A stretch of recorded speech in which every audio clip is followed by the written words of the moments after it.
Hello, Garland Nixon here, and just make sure and we're going to talk about Venezuela. The U.S. is making a lot of noise in the region. Let's see what happens. Let's talk.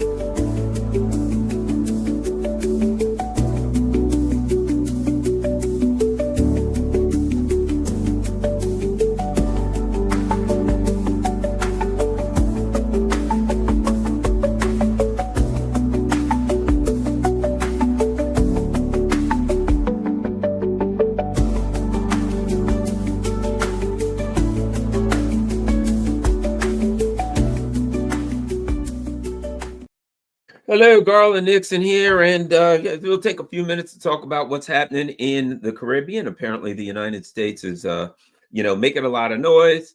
There are lots of ships and planes and things like that in the area of Venezuela, and let's talk about this a little bit now.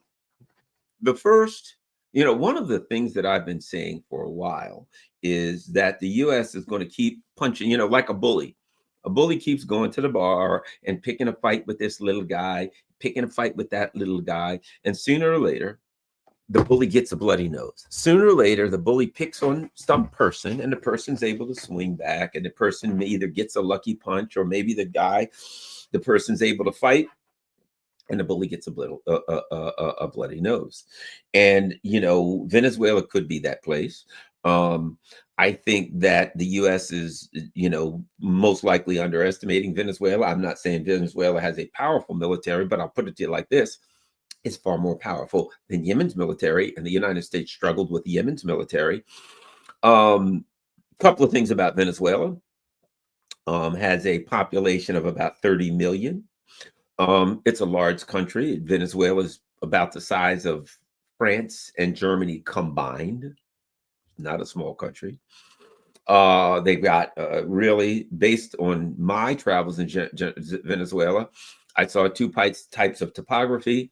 I saw jungles, three actually. I put it this way: I saw mountains, I saw jungles, and I saw mountains with jungles.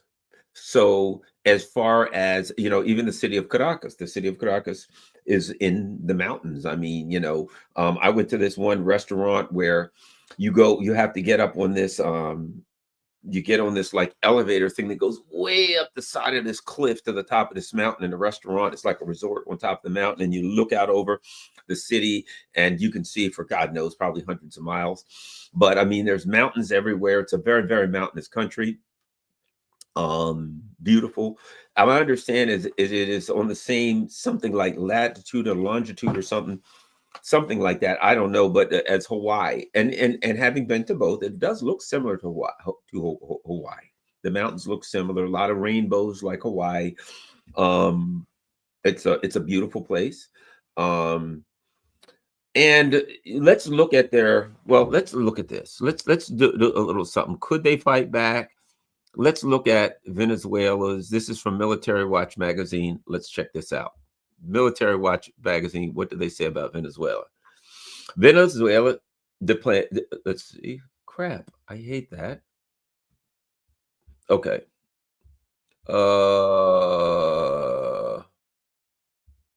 I hate when I accidentally. There we go. Sometimes you got to watch swiping with these doggone Macs. Venezuela deploys long-range fighters with Mach 3 plus anti-ship missiles in show of force to U.S. Navy. This is the 22nd of September. The Venezuelan Air Force has deployed Su-30 Mk-2 fighter aircraft equipped with Kh-31 anti-ship missiles as part of the Sovereign Caribbean 200 exercise on La Orchila Island, which saw combined air, sea, and land elements deploy in a significant show of force. The exercises included more than 2,500 personnel, 12 naval ships, 22 destroyers, over 400 Marines, a Nimitz-class nuclear-powered power, the amphibious assault ship U.S. Iwo Jima, a nuclear-powered attack submarine, and F-35 stealth fighter squadrons from both the Air Force and the Navy. The United States has also placed a high-value bounty on the head of Venezuela. The Venezuelan president Nicolas Maduro, and repeatedly made clear its intention to oust his administration. The Su-30 Mk2 is the longest range fighter class in the Americas, carries a larger radar than any fighter class on the two continents, while retaining a higher missile carrying capacity comparable to that of the U.S. Air Force F-15. Developed to meet the requirements of the Chinese PLA Navy in the early 2000s. Although the fighter's avionics are considered out of date, they are well optimized for maritime strike roles. The KH-31A is considered the most capable anti-ship missile uh, uh, class fielded in the Americas outside of the U.S. Armed Forces, and combines high maneuverability with a speed of over Mach 3, which makes it highly challenging to intercept. Each carries a warhead of approximately 100 kilograms, with the ability of each Su-30 Mk2 fighter to carry 4 to 6 missiles, allowing a flight of 8 aircraft to neutralize the entire U.S. Navy flotilla should the majority of their missiles hit their targets. The KH-31 is nevertheless hindered by its relatively short 110-kilometer range, meaning Su-30 fighters would need to fly relatively close to their targets to be able to engage them. Now, that being said, let me add this. We do not know at this point what has been delivered to the Ukrainians from the Russians, the Chinese, and or the Iranians. I would suspect that they have something, we do know that they have put missile batteries on their coast. What kind of missiles they have, I don't know. Are they short range? Are they long range? We don't know. We do know that they have Air Force, that they have, let's see,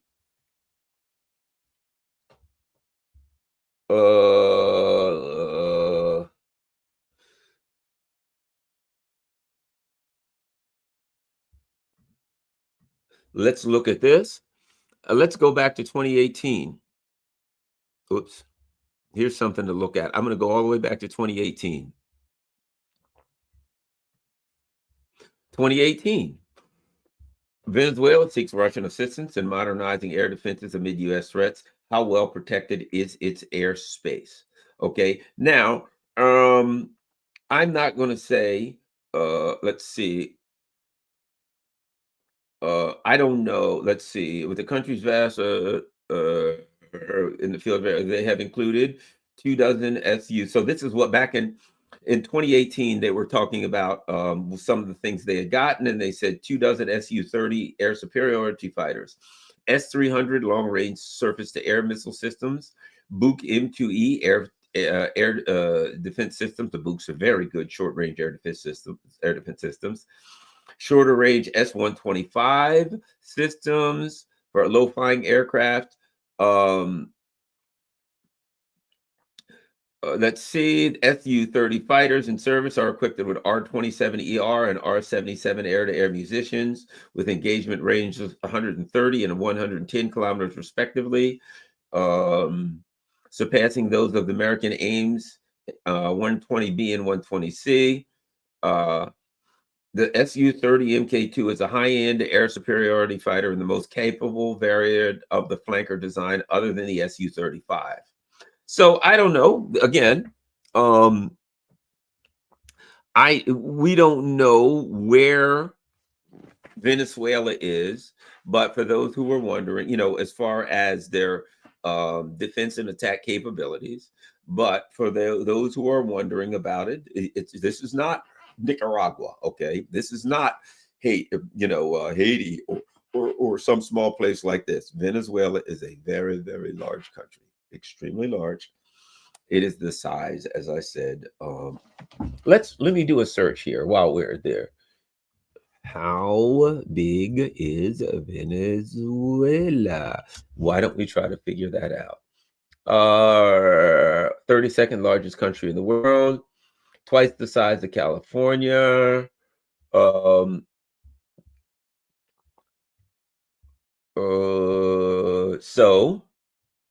Venezuela has, I do know it has a border with Colombia that's like 1,000 miles. It has a border with Brazil that's like 1,000 miles. It has a coastline that is like 1,000 miles. So it's a very, very significant size country. It does have some military resources, and of course, one of the issues that you would have with Venezuela, there's a couple of issues that you would have, and that is the United States has traditionally been involved in a lot of government overthrows in the Americas, right? Overthrowing governments, usually smaller stuff, not actual wars, usually like some kind of intelligence operation, things like that. Okay. Not really attacking a country in a war, really hadn't done much of that. And I think that, and keep in mind, it's a socialist country, the Bolivarian socialist country. That's the way they figure it. Named for Simon Bolivar, a guy who is viewed as someone who freed a lot of Caribbean and South American lands from Spanish domination. That's the whole Simon Bolivar, Bolivarian Revolution, et cetera. Et cetera. That's where that comes from. All over Venezuela, they've got um, uh, uh, paintings of Simon Bolivar. But at any rate, so it's a revolutionary government. In my opinion, the people there. So as I see it, it's like so you got about, and I might have talked about this before for people who are not familiar with it. You're looking at, in my opinion, based on my experience, about 60% of the people there, 60 or more, 60, 65, are considered the Chavistas, as they say, the sons and daughters of Chavez. They strongly support President Maduro. You got another 10% who says, nah, we don't support him because he's not a socialist enough. They're like way over, way over. They're like true hardcore communists. Basically, like, because when I went to, I talked to people who were members of the Communist Party, not the PSUV, which is his party, the actual Communist Party. And they're like, he's too far to the right for us, right? So you got about another 10%, 15, whatever, 10, 12% there. And you get up to the last 25 to 28%, they're the right-wing people. They're the Juan Guaidos of the country. And so you're only about 25%, maybe 30 max, probably now 25. I would say this, that ultimately, and keep in mind, there's opposition. Like I met with some people from the opposition who were basically saying, we want the US to do away with the sanctions and we just want to run for office and see who wins. So I met with people who are members of opposition parties who don't want the sanctions and they don't want outside interference. So even in that 30% of people who are conservative, right wing, whatever you want to call them politically, who want to maybe would more align with the US, there's a percentage of them that are not for US intervention. They say, hey, let's like work within our own country and within our own system and do this thing. We are Venezuelans first, right? So even that 25 to 30% is not solid when it comes to being in favor of US intervention and US sanctions. So when those who say, well, there'll be a civil war, not really. How are you going to have a civil war when 70% of the people, somewhere around 70% or better, 70, 72, let's go with 72.5% of the people are either socialists or communists, or to the left of the socialists, and they think the socialists are too far to the right. And you ain't going to have no civil war there because those groups will fight together, and there ain't enough of the right wingers, pro Americans, to be involved in a civil war. A big country. You have an area in the Amazon where the people there are more like the indigenous tribes. Those people have kind of like autonomous regions. You can fly out there with military aircraft, but I mean, there's like chickens on the military aircraft, and all kind of supplies and things flying out there. So a lot of people would prefer not to take that flight. I think it's like from Caracas when I was there, it was like a 3-4 hour flight. That I was out there. But at any rate, so I think you got a couple of problems. If you ever get on the ground in Venezuela, in Venezuela, of course, as you probably know, they've like armed the people. They're not like, no, you can't have guns in our country. They're like, the government's going to give you, military grade weapons and ammunition. And should the gringos ever show up, shoot them. And that's kind of the mentality there, right? We all are part of the militia, and if the gringos show up, let them have it. And that's what you're dealing with. But I think it would be far worse than that, because remember, you're dealing with socialists, right? Workers of the world unite. If that happens, it is my think about Che Guevara. He fought wherever there was a fight. I think you would kind of resurrect the South American spirit of Che Guevara, for a lack of a better way to put it. And I think that you would have, as our friend Ilya Kuryakin says, accurately so, Venezuela has an ideal geography for guerrilla warfare. Absolutely. It couldn't be any worse than that. You don't want to go in there. Like you go in the city, and, there's mountains and hills all around the city, and there's hills and mountains all around. You're driving through all these roads, and on these roads there's mountains and hills and stuff, and there's little villages and everything on the sides as you're riding. So you're down here riding this road through the mountains, through the town, through the city, wherever, and above you there's little villages and towns and communities and neighborhoods. You are in a kill zone everywhere you go. Everywhere you go, you're in a kill zone, and you will be killed, and you will be shot at, because millions of people are armed, and they will light your ass up. You're done. I wouldn't look. Iraq, that place will be a picnic besides what Venezuela would be. So, the people are there, they're ready to fight.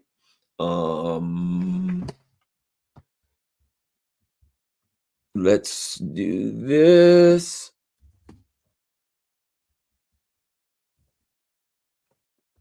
Let me find a picture for you.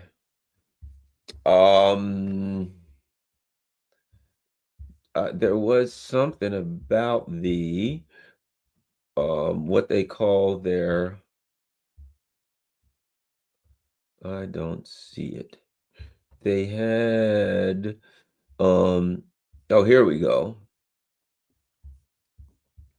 Here's an example. Oops. Article, Orinoco Tribune. Trump was wrong to laugh at Venezuela members. Now, what do you see? You see a bunch of women, right? And people in plain clothes with, I guess that's AKs, practicing to shoot at the Americans. And this is not I've been there. Trust me when I tell you this. This is not a joke. This is not a fraud. This is not like something that they're doing for, just the news. These people mean business, and they'll tell you, we will fight to protect our democracy, right? Trump was wrong to laugh at militia members, and they go on to talk about it. He's underestimating the strength of Chavistas. There you go. And see what he does. So Trump put this up. It's the court of women, and one of the women is overweight. And he's like, okay, ha, ha, ha, we're not scared of them. And Trump put something up that says, top secret, we call it the Venezuelan militia in training, a very serious threat, right? So he's laughing. Okay, there's an overweight woman, right? Dude, I don't think he knows what he's saying. When you go to a country and the women got guns, where are you safe? And the women are ready to fight. And the women, they're practicing. And the government's not grabbing people in Venezuela. They're not, oh, we're going to force you to do it. They're like, the gringos are attacking us. It's time. It's what we've been waiting for. Time to let them have it. That's where they are. They will fight. And they go on. Recent Venezuela history shows a long line of underestimations and miscalculations. Here we go. Here's another picture. Venezuela honors women militia, condemns Trump misogyny. There's a bunch of women with their guns. I'm telling you, not a good idea. Probably ain't a good idea to go there. They are ready to fight. Look at this. Let's find another one. There's an old woman there with her gun. She's ready to fight. This is now, having been there, somebody may look at that and say, oh, well, the Venezuelans, they're just doing that. That's just PR, blah, blah, blah. It ain't PR. When you go out to the villages, they will tell you, those women will say, we are the sons and daughters of Hugo Chavez. We are the Chavistas. We will fight. They'll shake their fists. I'm telling you. You may look at it, oh, yeah, well, who cares? When you have little old women that'll take a gun out and shoot at you, you go down the village, they're all smiling. Hey, nice to meet you, American soldiers. Hey, great. Nice to... Oh, and then you walk around the corner and they're coming out with AKs. Brrr, they're spitting fire all over you. They'll kill you. They'll kill you. They'll kill you. It would be the most dangerous place on earth for Americans. Now, what can Americans do? They can sit back and they can maybe throw some long range fire, some weapons. They do have S-300s. KH-31 is an able missile. What happens if we got those ships? What happens if if some Venezuelan planes come in there? Now, as we just learned, the Su-30 can carry 8 KH-41s. So you come in with a squadron of them, 5 of them, 4, 5, 3. But what if they're slick? What if they don't do a squadron? What if they come in from different areas with 2, 3 planes, 1 plane flying in low and just let some missiles go 8 here, 8 here, 8 here, and they're all coming in from different directions? See, they don't, to be successful, they can sink 1 ship. But what happens if they sink a couple? See, America's like the guy picking fights in a bar. Man, one of these days, you're going to pick the wrong dude. You're going to say, this guy's easy. They already had that happen with Yemen. Hell, boy, we'll go to Yemen and we'll give them what for, why not, and don't do it again. And what happened? When the U.S. left, they had to make excuses. Oh, yeah, the planes are slipping overboard. 2 slipped over in 2 days. Slipped overboard. So according to the U.S., 3 airplanes fell overboard. Now, I've never heard in the history of all of this a plane slipping and falling overboard. There, those believe it. What did the Yemenis say? They said we shot them down. So the U.S. said we shot them down. I mean, excuse me, the people in Yemen said we shot those damn planes down. And we know they shot down like 20 Mk2 Reaper Jones. And they shot, and then 3 planes went down, and we claimed that they I don't know, slipped off. Also, earlier, there was some airmen that died, and the U.S. said they fell overboard while they were trying to board another ship. I don't believe it. I believe probably special forces or whatever in Yemen, and so unfortunately, somewhere for them, they were discovered in the wrong place, and they probably got lit up. And unfortunate, sad for those people to lose their lives, but that's what people are going to do. And man, I'm telling you, there ain't no place to hide in Yemen. When you come to a country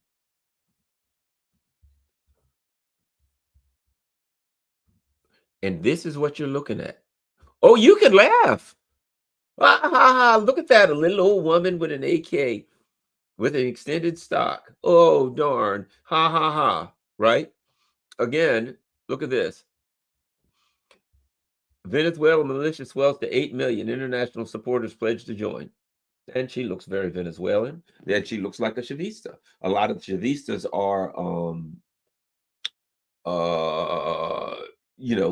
they're indigenous. They're like a mix. Oftentimes, they're the indigenous people, or they're the Black former slaves or mixed with the indigenous people, somewhere in that. And then a lot of the Chavistas look like her, and that's me want to tell you this: they're going to aim them at Americans, and they're going to fire. They're going to come out fighting, and they're going to. And do you really want to fight someone who's there to defend their homeland? That's the other part. You want to fight a person, okay, we're there to steal your oil, and you're there to defend your family, to defend your homeland, to defend your community. People will fight for that. Not a good idea. I would imagine in the United States, if somebody said, we're invading, we're taking everything you got, that a lot of people in the United States that have hunting rifles and guns and things like that would say, well, as best I can. What are they going to do? I guess they're going to, kidnap and rape my women. They're going to take my home, my farm, whatever. What the hell? I guess I better go down fighting. And a lot of Americans would pull out a gun and fire at the enemy. I would suspect if you went wandering around, and if you tried to overthrow this country from somewhere else, and you went wandering around in cities and towns, you get shot up. You get shot up. People would defend themselves. And we didn't hand out 4 or 5, I don't know how many million. I initially heard somewhere between 2 to 4 million. I don't know how many. We didn't hand out millions of AK-47s and rounds. And people have other things, machine guns. Basically, they armed their population and said, we're the revolution. Let's fight together. And now they're starting to actually bring people up into the militias and start to put militias in different areas along the coastline where they think we may attack or try to land. I wouldn't want to be one of those guys trying to land. It's going to go very, very bad for you. I'll put it like this: it's going to go very bad for you. Um, so I don't know. Now the other thing the U.S. is talking about. Attacking Iran. So I don't know what the hell's going on here with these lunatics. And the other thing I suspect would happen, knowing what I do about the revolutionary spirit, shall we say, in South America, if the U.S. got stuck, bogged down fighting in Venezuela, there are a lot of socialists and communists. There's a red, pink wave, whatever you call it, in South America. There would be people from all over South America traveling to Venezuela saying, oh boy, this is what we've been waiting for. Our chance to fight the imperialists right here. Oh man, finally I get to go to toe with these sons of bitches. Now we're going to let them have it. You would have tens, hundreds of thousands of people, almost like, a journey, like a spiritual journey, saying the Americans are in Venezuela, and now's our chance to clean these bastards out once and for all. You would be putting your soldiers, your military, in a very dangerous situation. Um, and somebody put all over the world, Garland. Yeah, there's a lot of people looking at this, saying, um, whoever the United States or Israel is at war with, there's a lot of people all over the world clapping, saying, "Yay, go get them!" You know, um, I would suspect. Let's not forget, during the Cold War, what happened when the United States was fighting the Sandinistas in Nicaragua and various, nasty wars around. The Soviet Union was arming them. Russia was arming them. We got a bunch of ships sitting out there a ways out. We don't know. Imagine it's dark and there's a guy over there and you're going to pick a fight with him in the dark and you don't know. I'm going to fight that guy. But his hands are behind his back. Does he have a butcher knife? Does he have a sword? Does he have a mini, a Glock, a mini 14 behind him? I don't know what he has behind his back. I think I can take him, depending upon what he has behind his back. Right? Many people have been put in the grave by making the assumption, by violating the first rule of conflict. Does anybody know the first rule of conflict? Easy. Never underestimate your adversary. That's the first rule of conflict. Overestimate your adversary. Never underestimate your adversary. And to think that you can go into Venezuela not knowing how they can and will react. Because look, there are a lot of times the United States does something like Iran. When the U.S. killed Soleimani, the Iranians said to the U.S., we're going to respond. But they told them we're going to hit these bases on this date at this time. The United States had time to move, to get out of the way so there wouldn't be anything really bad happen. When the U.S. recently bombed Iran, the U.S. contacted Iran through intermediators and said, we're going to fly over this area, we're going to drop some bombs, and then we're going to say we won. And in return, you can go ahead and you can throw a couple missiles at Qatar, and everybody will walk away, gentleman's agreement, handshake, no fuss, no muss, and everybody will be able to go home to their people and say we won. That was the agreement. The U.S. didn't attack Iran or obliterate anything. It was a gentleman's agreement. It was a handshake because nobody wanted to escalate. But I think in both Iran and Venezuela, that the concept that if the Americans can attack us, we can somehow, by not escalating, keep them from going but so far. I think people are looking at Gaza and saying, well, these people are friggin' knuckle dragging pigs. They're animals. They're animals. And they can't be contained. And the only thing you can do with a mad dog is put it down. I think there's people thinking that when it comes to the U.S. And I think, for instance, Iran the last time pounded the living crap out of Israel, but they even said we could have did more. We could have did more, but we chose not. I believe that if Israel attacks Iran, Iran's going to punish them really bad, really quick. See, you think about it, the martial arts, the self-defense idea is, I don't want to fight. I don't want to fight. No, sir. I don't want any trouble. But if I have to fight, if I understand that there's going to be a fight, if there's no way out of a fight, I want to hit you and try to hurt you with everything I got as quickly as possible. I want to throw punches. I want to kick, bite, scratch, poke you in the eye, hit you over the head. I want to come at you with a flurry that's going to want to make you say, I don't want to fight this guy. He's freaking mad, man. He's crazy. I'm getting out of here. I may not have to win the fight. I may hit you, start hitting you, so throwing things. You just think I'm a crazy person, or you get some pain. Some guy, you get in a fight with some person, and people just want to square up. Come on, put your dukes up, let him have it. What happens if that guy comes at you and he's throwing punches and he's throwing kicks and he's throwing elbow, he's grabbing, he's twisting, he's getting fingers, he's snapping them, he's clawing at your eyes, he's chopping at your throat, he's smacking, clapping your ears, boink with both of them, right? What happens when you get in a fight and you think it's going to be put your dukes up and this guy's wham, wham, wham? Whoa, hey, I didn't sign up for this crap. You're out of there. And that's what a person has to do to protect themselves. They got to hit you with everything they got. Whereas either you try to run or they disable you as quickly as possible. Everything you got. And when the guy goes down, you stomp him, put him out of commission, and get the hell out of there. You put this person down, you hurt them really bad if possible, and you get the hell right out of there, right? You got to assume this guy's trying to kill me. Now, they've already said to Maduro, we've got to get him at all points. We've got to take their government out. So from the perspective of the Bolivarian revolution, it's a death fight. You've already said, I'm going to kill you. Man, I'll put it to you like this. Think about this. A cat is not a big animal. Would you want to quarter a cat and have to fight a cat? I mean, if you think about it, you could get a cat by the tail and you could smack him or something, or you could grab him and but he's going to bite and scratch the hell out of you. Yeah, you're going to win that fight. But, you can grab the cat, but he's fast and he's going to give you hell. Does anybody here? A cat's this big. Anybody here want to fight a cat, cornered cat? No, you don't, because you're going to catch hell. Nobody wants that. And so now you've said to Venezuela, you're a cornered cat. So Venezuela has no option other than to hit you with everything they got. If you attack them, to throw missiles at you. Planes fly over. Some U.S. planes flew over. The Venezuelans didn't shoot at them or anything, but they didn't drop any bombs or missiles. Apparently, they violated Venezuelan airspace. At some point, what happens?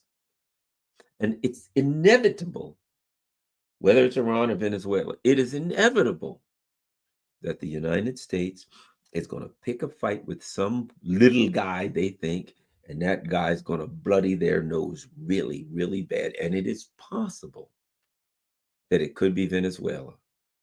And, in the opening, the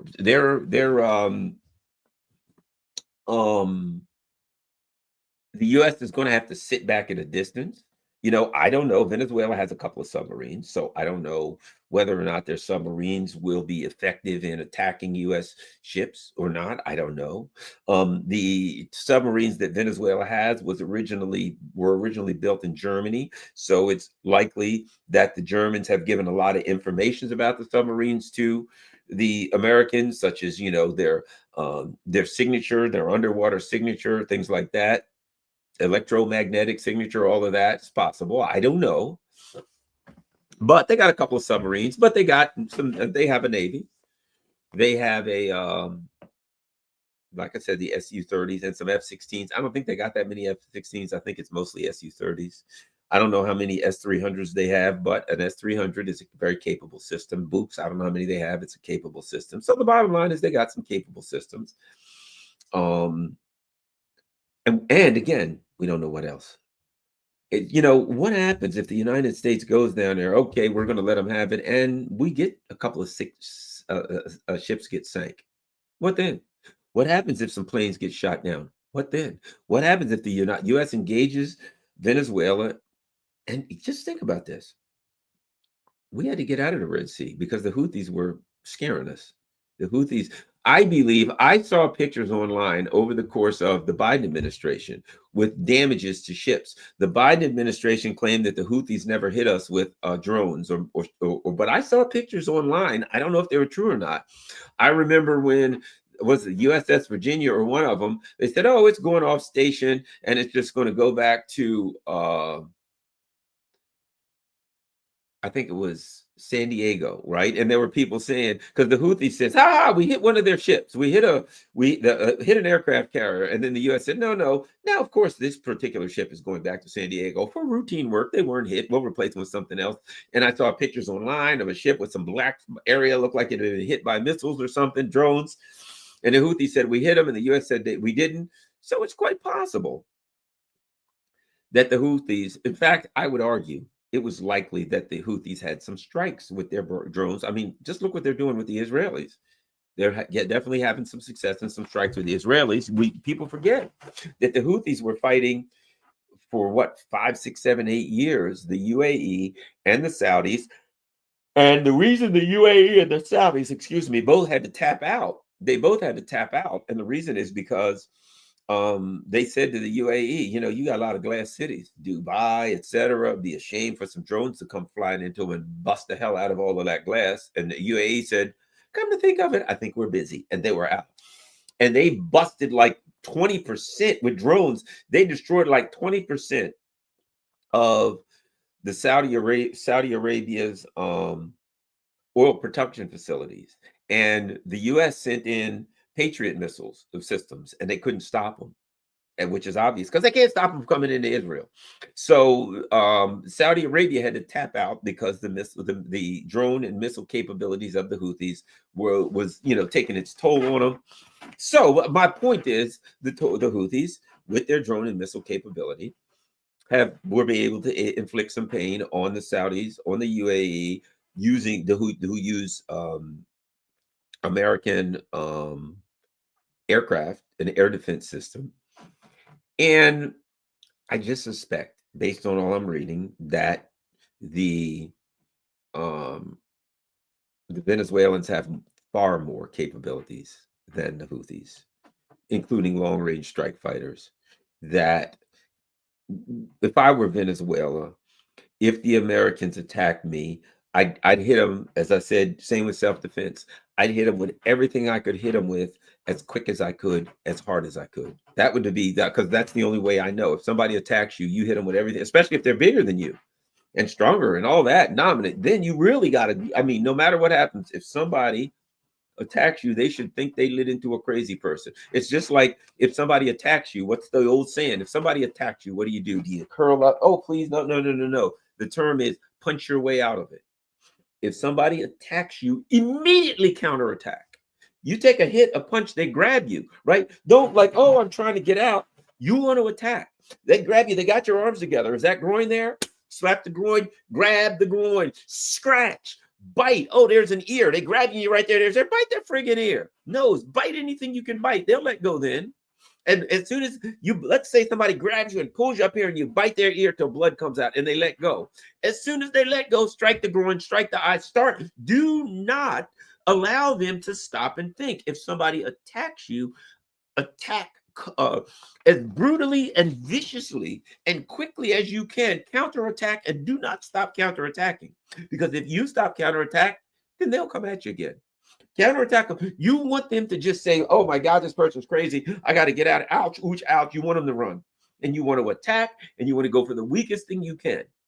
They grab you, whatever, and they got you together. Don't think, how can I get out of this? Think, how can I attack? Can I stomp the foot? Can I knee the groin? Can I take my knees? If they've got me, let's say they got your arms squished, can you take your knees and start doing strikes to the midsection, strikes to the groin, strikes to the ribs, wherever? Can you bite? If anything's close enough, they're trying to kill you. Can you get close enough to bite with all your this is your life. You got to bite. They let go then. Don't just scratch their eyes, gouge their freaking eyes out. You see what I'm saying? The concept being, if you get in a fight like you're fighting for your life. Avoid fights at all costs. Do everything you can to avoid a fight. But if you get in a fight, always remember you're fighting for your life or you're not fighting at all. and you're the offensive. You're on the offense and you're attacking. If you get in a fight, everything you do is offensive. You're not defensive. Yeah, will you block? Yes, okay, sure. You'll block if you can. You can block a punch, things like that. But even in blocking a punch, right? Blocking a punch may be a block and a punch, bam, at the same time. You see what I mean? This punch is coming in. You may block this punch, but at the same time you're blocking. Guess what's coming up? An open hand, a strike to the throat, whap, right? So you may block, or however you do it, block. But when you do that, something else needs to be coming up where you strike. Okay, attack, attack, attack. So my thing is this: from Venezuela's perspective, from their perspective, if the U.S. says, does anything, throws a bomb at them, throws a missile, Venezuela should then say, give them everything you got. Let's knock the hell out of these gringos. What do we have that we can throw at them as quickly and as many as we can? You see, if the Americans send in I don't know, a squadron of F-35s and they're in there, you want to engage them with your air defense system, but those ships are out there now. You don't want them to sit down contemplating, gee, what do you think we should do? Should we fire another missile or F-35? No, you want them on the defense. So we got F-35s coming in and they're going to bomb, they're going to fire missiles or whatever. Now you look for their ships. What do we have that we can fire? Go at them. Boom. Now, when those F-35s are out there, you want those other ships to say missiles incoming, fighter aircraft incoming, bogies incoming, everything incoming. You want them to be thinking there's stuff incoming. You don't want them sitting there drinking a cup of tea, thinking about the next thing they're going to throw at you. No, you don't. You want them on their back feet, waiting for the next punch, trying to avoid whatever's coming in. So I think a revolutionary government like Venezuela that you are threatening with their lives may just very well be. Now, there's another option. Venezuela could sit back and absorb it. See, that you can rope-a-dope a fool, right? Now, in boxing, you know what I mean? In boxing, the rope-a-dope is cover and let them throw punches until they're tired, right? The other side of it is this. The other option is you let them throw in bombs or whatever, and you say, okay, yeah, you can throw in bombs and missiles. We'll engage you with air defense. We'll do that. But sooner or later, you got to come to Papa. Sooner or later, if you want anything here, you have to come put your feet on the ground. See, that's the other option, or some combination of both. And when you do, we got millions of people under arms, and they're ready to engage you, and they ain't happy. They're not happy with you at all. They can't wait. So, some combination of, if you attack, we attack as soon as you attack, or we'll just sit back and wait. Okay, what are you going to do? You're going to throw missiles at them? Throw them. We'll engage them. We'll engage things with air defense, but we're waiting because you'll get tired before we'll get tired. We ain't going nowhere. We live here. And at some point, think about this. Oh, they want a decapitation strike. Do you think Maduro and his crew are just sitting in the presidential palace just waiting for you to kill the? No, they're in the jungle somewhere, 3-hour flight time out in probably the indigenous areas. They are not sitting around waiting to be blown up. And even if they, let's say you do, you think right now that they don't have an order of secession very, very deep. The Iranians have talked about that, an order of secession. All the countries now know when it comes to the U.S., they like to do these so-called decapitation strikes. So the countries are like, look, we got to order secession. So if for some reason you are lucky and you're able to kill our top guys, boom, these people come right in and then they act. So I would suspect they're ready. They got to order a secession. I would suspect that they're ready to fight. They would prefer not to. Their people are ready to defend their revolution, as they say. They're ready to defend their homeland, and they're armed. And either way, either you're going to get a big fight up front, or they're going to wait for you to come in, or both. They may fight up front and then say, we're going to fight you up front, which is, to me, I'm an offensive minded person. So I'd say, as soon as you attack me, I'm coming at you with everything I got. And then, I'm going to throw some stuff at you. You're going to be on the defense. That's for sure. And if you get those KH-31s, there's a big damn missile. That's a big missile. If you get, let me see, let's find it. KH-30, 31 missile. Let's look up this KH-31 missile. Let's see, KH-31. Let me see what I can find.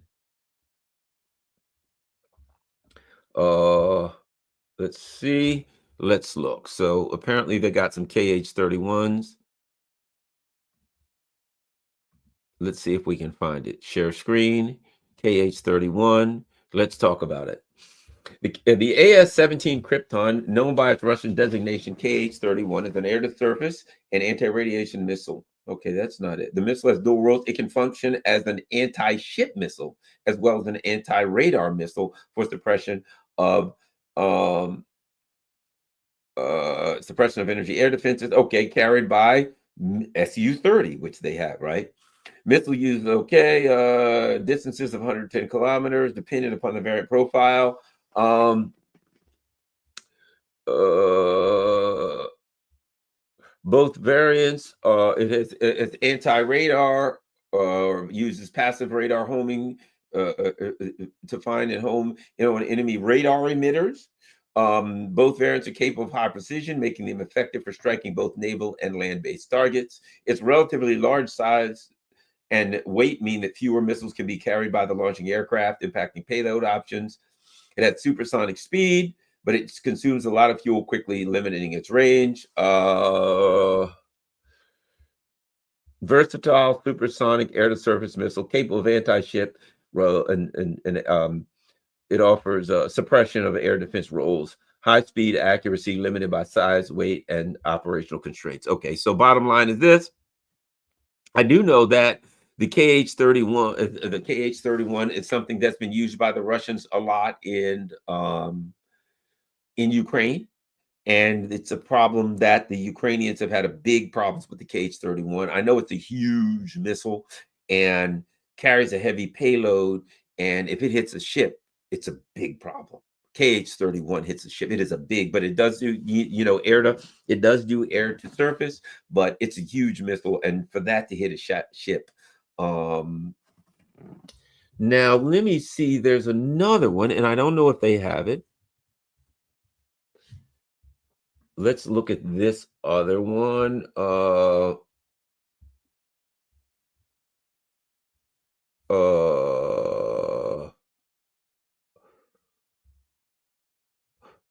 The Onyx P800s, which I don't know that they have them, but I would think that uh,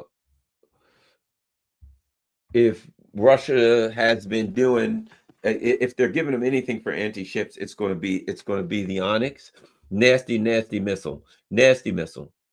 3,000 kilometers an hour, 300-kilometer range, depending. The newest ones have about a 2,000-kilometer range, 200-kilogram warhead, or a 250-kilogram armor-piercing warhead. Supersonic cruise missile developed in '83. Of course, they've been upgraded. Of course, they can be ground launched. They have vehicles that can carry them.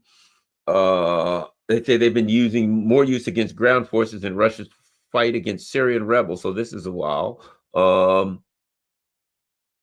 Let's do this.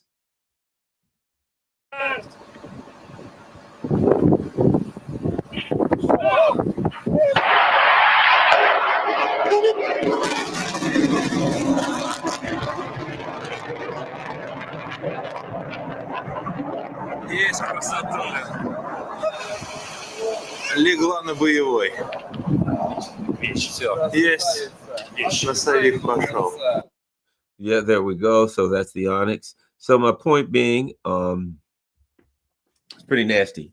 It is a sea skimmer, and one of the things about the Onyx is it makes some really nasty.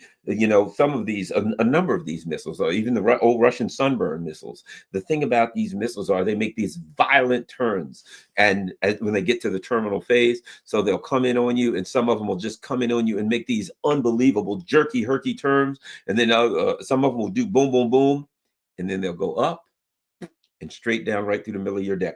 Bloop. And if you get hit by one of those, you're screwed. Because see, remember, with a lot of air defense systems, the weakness, they're all around with a lot of air defense systems. The weakness is dead ahead, that you come straight down on it, and it's much more difficult. So bottom line is, it doesn't have to be the newest missile. All they got to do is get in range and get it fired. And those Su-30s can do it. And if an Su-30, Su-30 has 8 of them, that's a ship. That's, you know, what, and what you do is with ships, with anti-ship missiles, with anything, but anti-ship missiles, you fire a salvo of missiles. And there's actually a mathematical formula, and it's basically like this. For instance, it'll go, now I'm just throwing it out there. This is not the actual formula, but the mathematical formula determines how many missiles you fire at a ship. So it works like this. Okay, I'm going to fire 1 missile. That gives me a 40% probability of hitting the ship, right? If you fire 2 missiles, maybe it goes up to 65%. If you fire 3 missiles, it goes up to 73%, right? So it becomes how many missiles do you fire to get up to above 90% or 80%, whatever number you want to. And the salvo determines that. The mathematical formula determines, and they'll say, okay, if we want to be sure we hit that ship, we got to fire a minimum of 10 missiles in our salvo. Of course, it depends on what kind of missiles they are. They're hypersonic, Kinshaws, Zircons, something like that. One will do the job if it's hypersonic oftentimes. But you maybe have some of these lesser missiles, your salvo will give you your numbers. Now, there's another factor, if you think about what Iran has done, that has to be taken into account. And the other factor is what? Drones. So what do? I fire 25 drones at you, and then I fire my salvo of missiles. You see what I mean? So I flood the zone. So now you got to deal with 25 drones, and if they hit you, they got powerful warheads on them. So you don't want to get hit by 25 drones, that you might be sunk. But you got to make a decision now, because you got 20 drones coming in and 10 of these nasty missiles coming in. In other words, you're going to get hit. The only question is, are you going to get sunk? You got to focus on the missiles, because you can't stand to get hit by 10 Onyx missiles. You probably can't stand a couple of them, and your goose is cooked. And the KH-31s, they're big, heavy missiles. Definitely a problem for a ship. Definitely a lot of losses. And if they aim them all at 1 or 2 ships. So the bottom line is, Trump he's playing with fire here. As they say, he's lighting matches in the powder hold of a ship. And he's putting the lives of soldiers and sailors at risk for what? To steal the oil of Venezuela? And what happens if if this goes real bad? I mean, imagine, okay, we started bombing and 4 ships went down and 800, 900, 1,000 men lost their lives. That's it for Trump's presidency. So at any rate, thanks a lot, everybody. I'm going to get running now. I will just give you the following advice. Please share this on all your social media platforms. That is very important. People need to hear the things that are being said on alternative media. If you can't afford it, you see my P.O. box there. You can send whatever you want to, it could be a donation, but it could just be a letter of encouragement or whatever the heck, I don't know. And of course, Patreon. Thank you for my Patreon and my Buy Me a Coffee people. And you could do that too. So thanks a lot. Anybody that can afford it, I appreciate it. And even if you can't, the most important thing you can do is share this on all your social media platforms. Thanks a lot, everybody. Let me look. I do want to say to Sparky, isn't that breaking the Marquis de Queensberry rules? That's right. Yeah, that's the Queensberry rules. Yeah, that's what'll happen. Venezuela will break the Queensberry rules. Garland, if the U.S. needs to invade someplace presumably weaker in order to get their military groove back, wouldn't Greenland be a better choice? Or perhaps I think they're starting with like Detroit. But you're right. Venezuela ain't the fight you want. All right. Thanks a lot, everybody. And thanks a lot, Sparky. And thanks a lot, Rogers Rangert. I'm out.